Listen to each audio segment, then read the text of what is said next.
Welcome to our channel మన Telugu daily serials.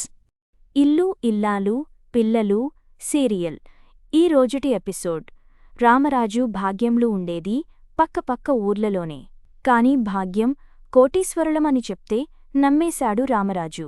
పెద్ద బంగ్లాలు, బోలెడన్ని ఆస్తులు ఉన్నాయన్నా కొండగొర్రెలా తలాడిస్తూనే ఉన్నాడు తప్పితే ఇప్పటివరకు ఒక్కసారి కూడా అతనికి వాళ్లపై అనుమానం రాలేదు. అయితే నేటి ఆగస్టు 9 ఎపిసోడ్లో ఏమైందంటే, ఇన్నాళ్ళు ఇడ్లీ దోశ అమ్ముకుని కోటీశ్వరుగా బిల్డప్ ఇస్తూ రామరాజు ఫ్యామిలీని మోసం చేసి ఇడ్లీగాడికి వీపు చట్నీ అయిపోయింది. నిన్నటి ఎపిసోడ్లో భద్రావతికి అడ్డంగా దొరికిపోయిన ఇడ్లీగాడ్ని దొర్లించి కొట్టారు. వీడు రామరాజు వియ్యంకుడు అని గుర్తుపట్టేసిన భద్రావతి ఇడ్లీగాడి డిక్కీ పగలకొట్టి మరీ చింతపండు చట్నీ చేసేసింది. ఇక ఈరోజు ఆగస్టు 9 రాత్రి ప్రసారం కాబోయే ఎపిసోడ్లో ఏమైందంటే, ఇడ్లీగాడ్ని ఈడ్చుకుంటూ రామరాజు ఇంటికి లాక్కొస్తారు. రేయ్ రామరాజు రారా బయటికి అంటూ వారానికోసారి వినిపించే పిలుపుతో గేట్లు తన్నుకుని వస్తారు భద్రావతి సేనాపతి విశ్వలు. ఐబాబోయ్ నన్ను వదిలేయండి, నేను దొంగని కాదండి అని అంటుంటాడు ఇడ్లీగాడు. ఒరే రామరాజు బయటకు రారా అని భద్రావతి పిలవగానే లుంగీ ఎగ్గొట్టుకుని వచ్చేస్తాడు రామరాజు. అతని వెంటనే అతని ఫ్యామిలీ సర్కస్ మొత్తం సీన్లోకి వచ్చేస్తుంది. ఏంట్రా ఇంటిమీదికి వచ్చి అరుస్తున్నావని అంటాడు రామరాజు. దాంతో సేనాపతి హా నీ గొప్పతనంని బియ్యంకుడి గొప్పతనం చూపిద్దామని అంటూ వీపు చట్నీ అయిన ఇడ్లీగాడ్ని చూపిస్తాడు. దెబ్బకి షాక్ అయిపోతాడు రామరాజు. అక్కడే ఉన్న శ్రీవల్లికి అయితే గుండె ఆగినంత పని అవుతుంది. దెబ్బకి నోరెళ్లబెట్టేస్తుంది. అక్కడున్నవాళ్లంతా షేక్ అయ్యి షాక్ అయిపోతారు. శ్రీవల్లి అయితే కన్నతండ్రి కుళ్ళపొడి చేసినా దాని గురించి ఆలోచించకుండా నాన్నోయ్ పోయి వాళ్ళకి దొరికి చచ్చావ్ ఏంటి నాన్నోయ్ అని లోలోపల గుండెల్ని బాదుకుంటుంది. ఇక రామరాజు అయితే ఇడ్లీగాడ్ని చూసి రేయ్ మా వియ్యంకుడ్ని కట్టేస్తారా, ఎంత ధైర్యంరా మీకు అని అంటాడు. దొంగతనానికి వచ్చినవాడ్ని కట్టేసి కాళ్ళు విరగ్గొట్టక కాఫీలూటీలు ఇచ్చి మర్యాదలు చేస్తారేంట్రా రామరాజు అని అంటుంది భద్రావతి. ఓయ్ ఏం మాట్లాడుతున్నావ్? మా అన్నయ్యగారు మీ ఇంటికి దొంగతనానికి రావడం ఏంటి? లేనిపోని నిందలు వేయొద్దు అని అంటుంది వేదవతి. ఇలాంటి బికార్ నా కొడుకుపై నిందలు వేయాల్సిన అవసరం మాకేంటి? వీడు మా ఇంటికి దొంగతనానికి వచ్చాడు అని అంటాడు సేనాపతి. రేయ్ ఇంకొక్కసారి మా వియ్యంకుడ్ని పట్టుకుని దొంగ అని అన్నారో మర్యాదగా ఉండదు చెప్తున్నా. నామీద కోపంతో ఇన్నాళ్ళు నామీద నా బిడ్డలమీద గొడవపడింది సరిపోలేదా? నన్ను అవమానించడం కోసం ఇప్పుడు నాతో వియ్యంకుడిపై నిందలు వేస్తున్నారా? సమాజంలో గొప్ప పేరు ప్రతిష్టలు ఉన్న అతనిపై దొంగ అనే నింద వేసి అవమానించాలని అనుకుంటున్నారా అని ఇడ్లీగాడి గురించి తెగ గొప్పలు చెప్తుంటారు. రామరాజు ఆపెహే నీ వెదవసోది, గొప్ప పేరు ప్రతిష్ఠ. అర్ధరాత్రి మా ఇంటికి వచ్చాడు నీ వియ్యంకుడుగారు, ఎందుకో వీడ్నే అడుగు అంటూ ఇడ్లీగాడ్ని లాక్కొచ్చి ముందుకు తోసిపారేస్తాడు విశ్వ. దాంతో రామరాజు బావగారు ఏంటండి మీరు అర్ధరాత్రి వాళ్ళ ఇంటికి వెళ్లారా, వాళ్ళు చెప్తున్నది నిజమేనా అని అడుగుతాడు. దాంతో ఇడ్లీగాడు అంటే బావగారు అది మరి నేను రాత్రి మా అమ్మాయిని చూడ్డం కోసం వచ్చానండి. బాగా చీకటి పడేసరికి కన్ఫ్యూజ్ అయ్యి వాళ్ళ ఇంట్లోకి వెళ్ళిపోయానండి. వీళ్ళు ఎంత చెప్పినా వినిపించుకోకుండా దొంగననుకుని చావబాదేశారండి అంటూ దొంగనాటకం ఆడుతూ ఏడుపు మొదలుపెడతాడు ఇడ్లీగాడు.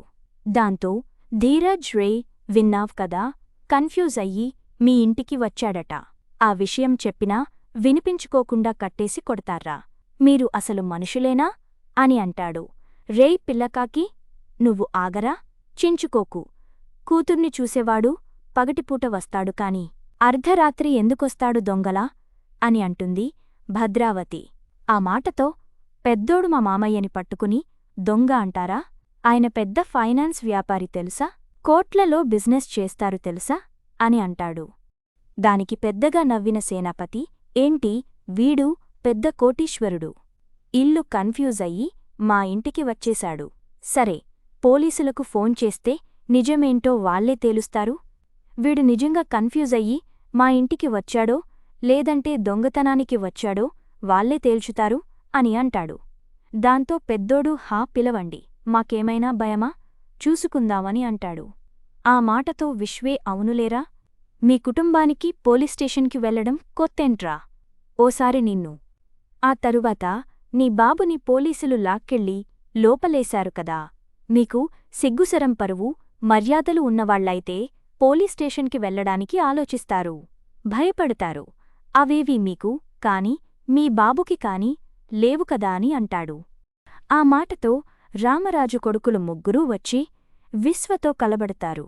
ఆ తరువాత ఎప్పటిలాగే వాడ్ని వీడు పిసకడం, వాడ్ని పిసకడం, చుట్టూ ఉన్నవాళ్ళు ఆగండ్రా ఆగండ్రా అని విడదీయడం. ఈ తంతు ఎప్పుడూ చూసేదే. ఇక సేనాపతి భార్య కల్పించుకుని ఆపండి అని అరుస్తుంది. ప్రతి చిన్ని విషయానికి ఇలా గొడవలు పడతారేంటి అని అంటుంది. ఏంటి ఇది చిన్న విషయమా, సిగ్గుసరం లేని ఈ కూలోడు వీడి వియ్యంకుడ్ని మన ఇంట్లోకి దొంగతనానికి పంపించాడు అని అంటుంది భద్రావతి. ఆ మాటతో రామరాజు నోరు అదుపులో పెట్టుకో భద్రావతి అంటూ రొటీన్ డైలాగ్ చెప్తాడు. అతను పొరపాటుగా వచ్చానని చెప్తున్నాడు కదా అని అంటాడు. ఎప్పుడు చూడు ఏ విషయం దొరుకుతుందా, మా వాళ్ళన్నీ నిందించాలా అని చూస్తూనే ఉంటారు. ఏ మనుషులో ఏంటో అని అంటుంది భద్రావతి. మేం రోడ్డుపై వెళ్తున్నవాడ్ని పట్టుకుని దొంగ అని అనడం లేదు, మా ఇంట్లోకి వచ్చినవాడ్ని పట్టుకుని దొంగ అంటున్నామని అంటాడు సేనాపతి. ఇక వీళ్లతో మాటలేంట్రా, పోలీసులకు ఫోన్ చేస్తే వాళ్లే తేల్చుతారు అని అంటుంది భద్రావతి. ఇంత చిన్న విషయానికి స్టేషన్ వరకు ఎందుకు, నోరు మూసుకుని లోపలికి పొండి అని అంటుంది శారదాంబ. ఆ మాటతో భద్రావతి నువ్వు ఆగమ్మా, ఈరోజు వీడి వియ్యంకుడి బాగోతం ఏంటో తేలాలి. వియ్యంకుడు కోటీశ్వరుడు, ఫైనాన్స్ వ్యాపారం అంటూ ఈ తుప్సాస్ గాడి గురించి గొప్పలు చెప్తున్నారు కదా, అసలు వీడి చరిత్ర ఏంటో, వీడు మన ఇంటికి ఎందుకు వచ్చాడో అందరి లెక్కలు ఈరోజు తేలాల్సిందే. సేనా పోలీసులకు ఫోన్ చెయ్యి అని అంటుంది భద్రావతి. దాంతో ఇడ్లీగాడు అయ్ బాబోయ్, నేను దొంగతనానికి రాలేదండి, నా కూతుర్ని చూడ్డానికే వచ్చానండి, నన్ను నమ్మండి, పోలీసుల్ని పిలవద్దండి, మీకు దండం పెడతాను అని అంటాడు. ఇక శ్రీవల్లి వచ్చి వద్దండి, మా నాన్న దొంగ కాదండి, పోలీసుల్ని పిలవొద్దండి, మీకు దండం పెడతాను అని బ్రతిమిలాడుతుంది.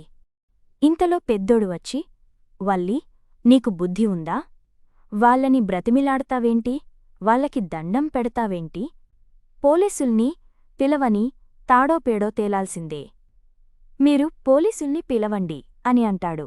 దాంతో శ్రీవల్లి, చచ్చానే, ఏదో అనుకుంటే ఇంకేదో అయ్యింది, పోలీసులు వస్తే మా నాన్న బండారం మొత్తం బయటకు లాగేస్తారు, మా నాన్న చేసేది ఫైనాన్స్ వ్యాపారం కాదు, ఇడ్లీ దోసె వ్యాపారం అని బయటపడిపోతుంది, అప్పుడు నా నాటకం మొత్తం బయటపడిపోతుంది, ఆ 10 లక్షల కోసం ప్లానింగ్ వేస్తే ఇప్పుడు మొదటికే మోసం వచ్చింది, నా కాపురం కూలిపోతుంది, ఇప్పుడెలారా దేవుడా అని గుండెలు బాదుకుంటుంది శ్రీవల్లి. ఇంతలో సేనాపతి పోలీసులకు ఫోన్ చేసి మా ఇంట్లో దొంగతనం జరిగింది, మీరు వెంటనే రావాలి అని అంటాడు. ఇంతలో ఆయనగారండి అంటూ ఎంట్రీ ఇస్తుంది భాగ్యం. పెళ్ళం రాగానే హమ్మయ్య అని ఊపిరి పీల్చుకుంటాడు ఇడ్లీగాడు. అమ్మడు, మీ నాన్న ఏడే, నీకు శుభాకాంక్షలు చెప్దాం అని రాత్రి ఎప్పుడూ వచ్చాడు, ఇంకా ఇంటికి రాలేదు, ఎక్కడున్నారు అని అంటుంది. ఇంతలో భాగ్యం అని పిలుస్తాడు ఇడ్లీగాడు.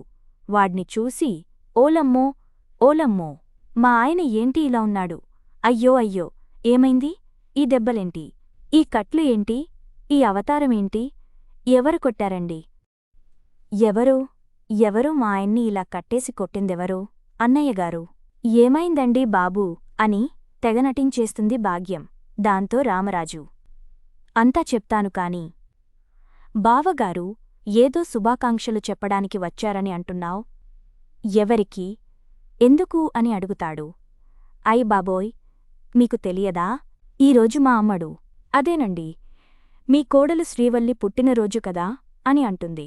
ఈయనగారికి కూతురంటే ప్రాణం, ప్రతిసారీ అర్ధరాత్రి దాటిన తరువాత కూతురుకి శుభాకాంక్షలు చెప్పడం అలవాటు. రాత్రి కూడా అలాగే సడన్ సర్ప్రైజ్ చేస్తానని వచ్చారు. ఇంతకీ ఏమైంది? మా ఆయన్ని ఎందుకు కొట్టారు? అని అడుగుతుంది భాగ్యం.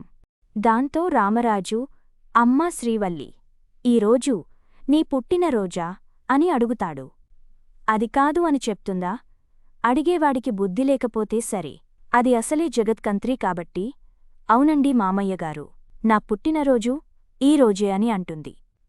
దాంతో మన గొర్రెమామ రామరాజు విన్నారుగా, ఈరోజు నా కోడలు పుట్టినరోజంటే విషెష్ చెప్పడానికి రాత్రి వచ్చాడు. కన్ఫ్యూజ్ అయ్యి ఆ ఇంట్లోకి వచ్చాడు.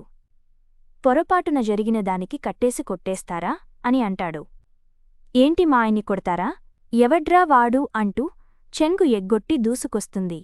భాగ్యం, ఆగహే, మరి రాత్రినుంచి ఈ విషయం మాకెందుకు చెప్పలేదు అని అంటుంది. కూతురికి శుభాకాంక్షలు చెప్పడానికి వచ్చినోడు దొంగ గెటప్లో ఎందుకు వచ్చాడు? ముసుగు వేసుకుని ఎందుకు వచ్చాడు? అక్కడనుంచి ఎందుకు పారిపోబోయాడు అనే లాజిక్లు మాత్రం అడగొద్దే. అదంతే వాళ్ళు గొర్రెలు కావడం కాదు. చూసేవాళ్లని గొర్రెలుగా లెక్కలు కడితే అవుట్పుట్ ఇలాగే ఉంటుంది మరి. ఫైనల్గా కొండగొర్రె, రామరాజుమి కోపం నాపై కాబట్టి నాతో చూసుకోండి. నాపై పగ తీర్చుకోవడం కోసం నా వాళ్ల జోలికిస్తే ఒక్కొక్కడికి మామూలుగా ఉండదు అంటూ వార్నింగ్ ఇచ్చేస్తాడు. భాగ్యం హమ్మయ్య అనుకోవడాన్ని నర్మద చూస్తుంది. ఆమె చూసినా చేతులు కట్టుకుని బిల్డప్లు ఇవ్వడం తప్పితే ఏం ఉపయోగం లేదు. ఇక ఈ రోజుటి ఎపిసోడ్ అయిపోతుంది.